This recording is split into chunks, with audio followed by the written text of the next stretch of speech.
بسم اللہ الرحمن الرحیم۔ محترم ناظرین السلام علیکم۔ جیسے آپ سب کو پتہ ہے کہ رمضان مبارک شروع ہو گیا ہے، رمضان کا پیغام لے کر آپ کی خدمت میں حاضر ہوئی ہوں۔ ہمیں کوشش کرنی چاہیے کہ روزے میں بری باتوں سے بچیں اور اچھے کام کریں اور اللہ تعالیٰ کو خوش کر کے روزے کے اصل مقصد کو پا لیں۔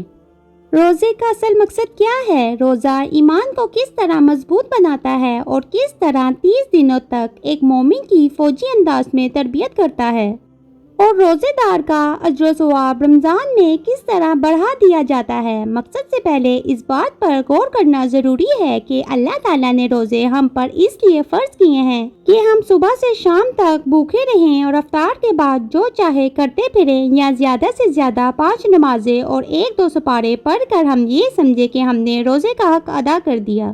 نہیں، روزے کا مقصد یہ نہیں۔ دراصل اسلام میں روزہ، نماز اور دیگر عبادتوں کا اصل مقصد یہ ہے کہ ایک فرد کی تربیت اس طرح کی جائے کہ اس کی پوری زندگی، اس کا کھانا پینا، اس کا چلنا پھرنا، اٹھنا بیٹھنا، لوگوں سے معاملات کرنا، غرض ہر عمل اللہ کو خوش کرنے کے لیے بن جائے۔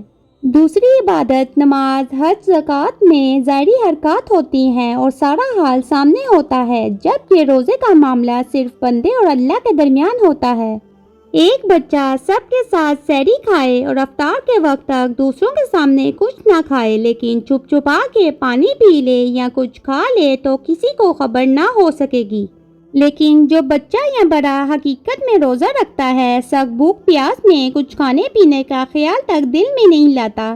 ذرا سوچیں کہ اس کا اپنے اللہ پر کتنا زبردست یقین ہے کہ بھوک پیاس کی تکلیف اٹھاتا ہے، مگر اللہ کے ڈر سے کچھ کھاتا پیتا نہیں۔ وہ جانتا ہے کہ اس کی ساری خفیہ حرکتیں پوری دنیا سے چھپ سکتی ہیں، لیکن اللہ سے نہیں چھپ سکتی۔ اس طرح وہ جتنا آزمائش میں پورا اترتا ہے، اتنا ہی اس کا ایمان مضبوط ہوتا چلا جاتا ہے۔ روزہ رکھنے کے لیے صبح سحری کے لیے اٹھیں، وقت پر کھانا پینا بند کر دیں، شام کو ٹھیک وقت پر افطار کریں، پھر تراویح کے لیے دوڑیں، جھوٹ، جھگڑا، غیبت اور دیگر برے کاموں سے بچیں۔ رمضان کے دوران ہر طرف نیکی اور پرہیزگاری کا ماحول بنا ہوتا ہے۔ ہر شخص اللہ تعالیٰ کی فرمانبرداری میں لگا ہوتا ہے۔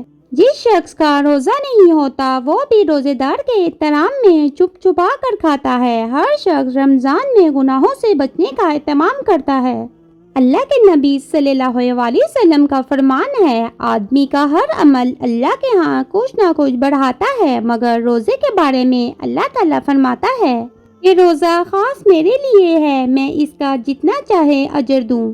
پھر اسی طرح روزے کی حالت میں پتہ چلتا ہے کہ بھوک کی تکلیف کیا ہوتی ہے، فاقہ کسے کہتے ہیں۔ یہ بھی پتہ چلتا ہے کہ بھوکے کو کھانا کھلانا باعث ثواب کیوں ہے اور محتاجوں کی مدد کیوں کرنی چاہیے۔ اگر آپ نے رستے میں پڑی اینٹ اس خیال سے ہٹا دی کہ کسی کو ٹھوکر نہ لگ جائے، یا کانٹا ایک طرف ہٹا دیا کہ کسی کے پاؤں میں نہ چبھ جائے، یا کسی غریب کی مدد کر دی، تو ان نیک کاموں کا اجر اتنا ہی نہیں ملے گا، بلکہ رمضان میں یہ اجر 700 گنا تک بڑھ سکتا ہے۔ جتنی نیک نیتی سے ہم روزے رکھیں گے اور جتنے نیک اعمال کریں گے، اور پھر باقی 11 ماہ ان کے ہم پر اچھے اثرات ظاہر ہوں گے، اتنا ہی اس کا بدلہ ہمیں ملے گا، اور اتنا ملے گا جس کی کوئی انتہا نہیں ہوگی۔ رسول اللہ صلی اللہ علیہ وسلم نے فرمایا، روزہ اور قرآن قیامت کے دن بندے کی سفارش کریں گے۔ روزہ کہے گا، اے میرے رب، میں نے اسے دن میں کھانے پینے اور شہوت کے کاموں سے روکے رکھا تھا، لہٰذا اس کے بارے میں میری شفاعت قبول فرما۔ قرآن کہے گا، اے رب، میں نے اسے رات میں سونے سے روکے رکھا تھا، لہٰذا اس کے بارے میں میری سفارش قبول فرما۔ آپ صلی اللہ علیہ وسلم نے فرمایا، اللہ تعالیٰ ان دونوں کی سفارش قبول فرما لے گا۔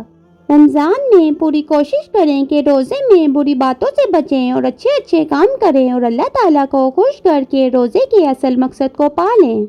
اللہ تعالیٰ سے دعا ہے کہ وہ ہمیں رمضان کے روزے رکھنے اور اچھے اعمال کرنے کی توفیق عطا فرمائے۔ آمین یا رب العالمین۔